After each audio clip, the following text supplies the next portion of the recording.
So ayan guys, nandito ako ulit sa aking tanim na kamote. So titingnan ko ulit ngayon kung meron ng mga laman.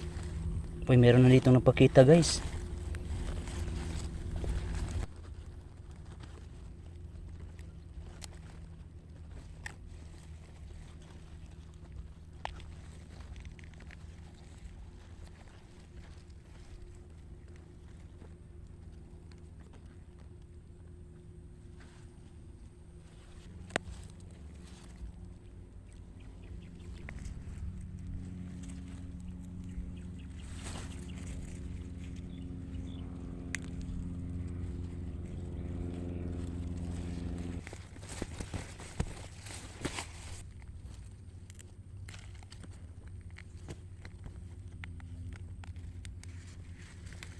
Yan guys.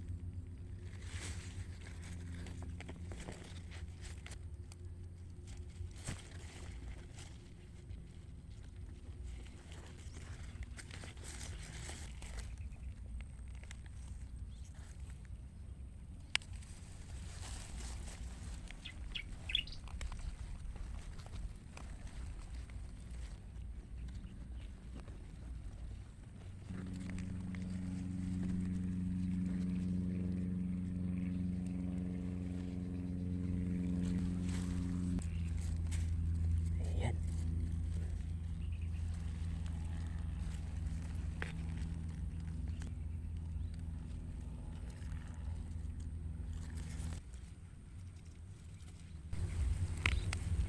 Ayan, ang laki.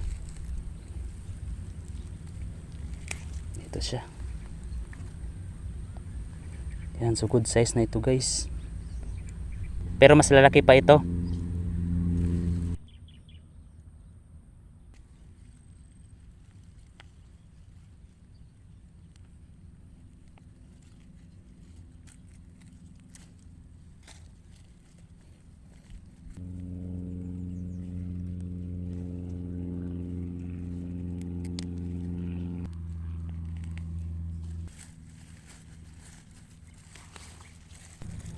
Ayan o, so nagpakita lang siya dito sa itaas.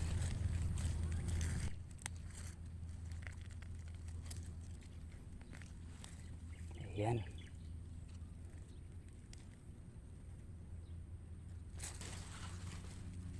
Ayan.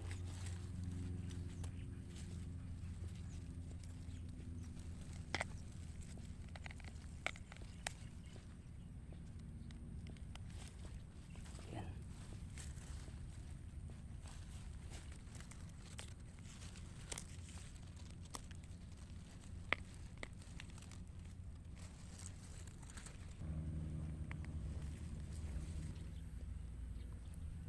Yan, so ito guys.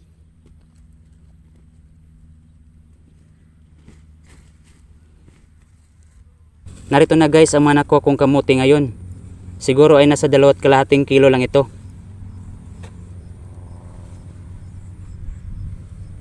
Narito na guys ang update sa tanim ko na kamote. So ito yung puti yung balat at saka purple ang loob.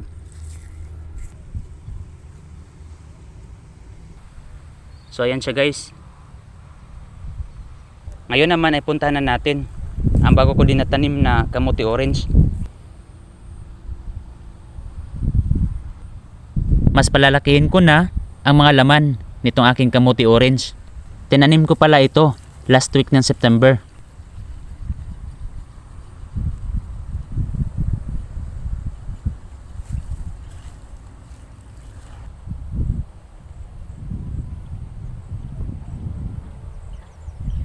Hello guys, nandito ulit kami ngayon sa aming taniman.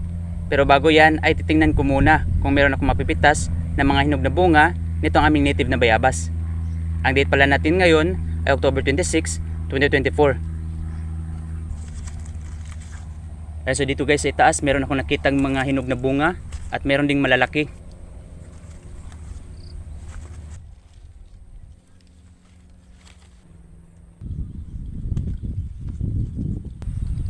So ito guys, oh, malaki ang hinog.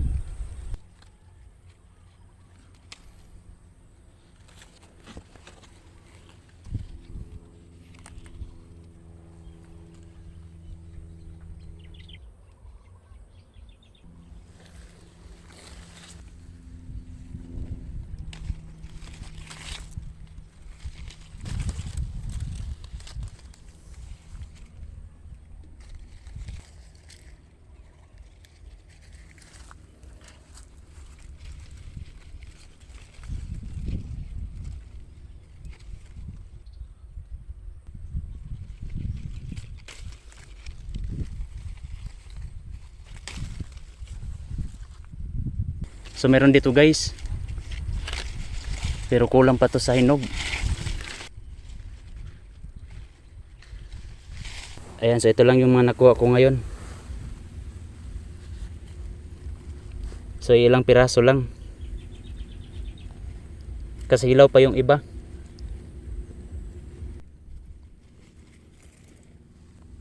Hello guys! So ito na yung pangalawang update sa pagpitas ko dito sa aming mga native na bayabas ngayong October. So ang date pala natin ngayon ay October 31, 2024.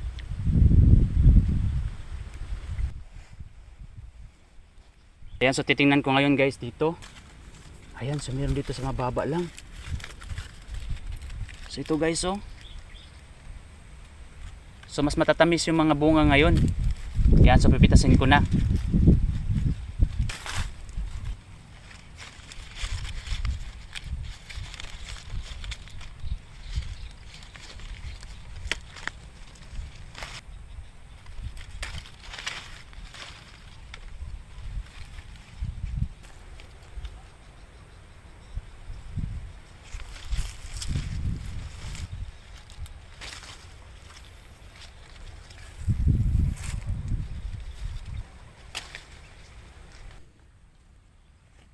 So ayan, may nakita akong malaking bunga dito sa taas.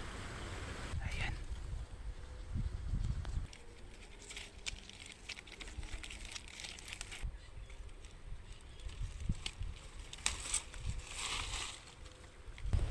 Malaki sana, pero parang may kagat ng paniki.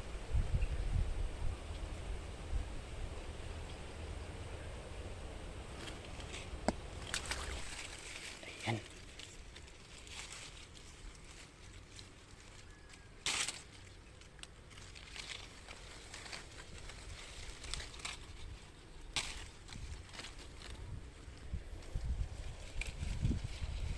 So ito kulang pa sa hinog.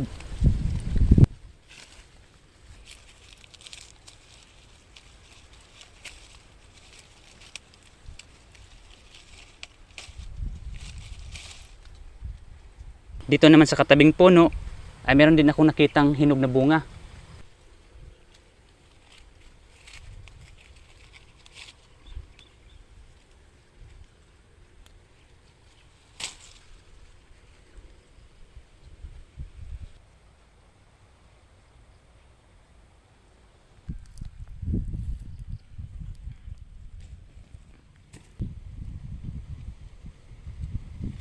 So ayan guys, ito na yung nakuha kong mga native na bayabas ngayong araw.